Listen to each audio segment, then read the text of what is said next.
The Canadian Armed Forces continue to be in trouble, and no amount of free tampons in the men's room is going to change that. Hi, I'm Brian Lilley, political columnist for the Toronto Sun.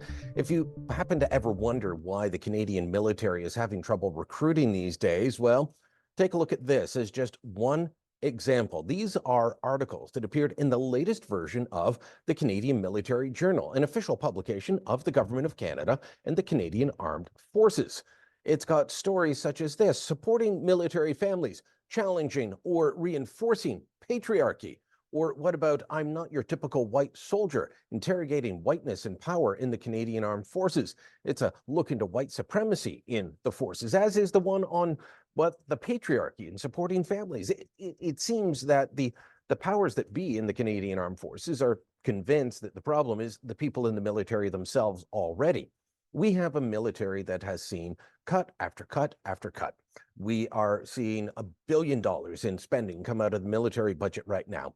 We have a Navy that doesn't have the ships it needs, an Air Force that doesn't have the planes it needs, and an infantry and land force unit that doesn't have the supplies it needs. According to some, we have just 3 days of munitions if a war were to break out. And what are our leaders, the people in charge of this, worried about? White supremacy, patriarchy, and putting tampons in the men's room at military bases across the country. Any wonder that nobody wants to sign up for what was once a proud and distinguished military, one that was revered around the world? When I was in cadets in the reserves, we would be regaled with stories about how Canadian Armed Forces units were able to do more with less than their British, their Australian, or their American counterparts.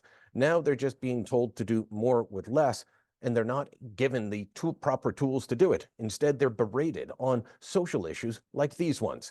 It's a ridiculous situation, but it's one that's not going to be solved, at least not until the current government at the top, who's pushing all of this, the Trudeau Liberals, is replaced with someone a bit more sane. Let me know what you think. Drop a comment down below. Share this on social media, and don't forget to subscribe to our channel.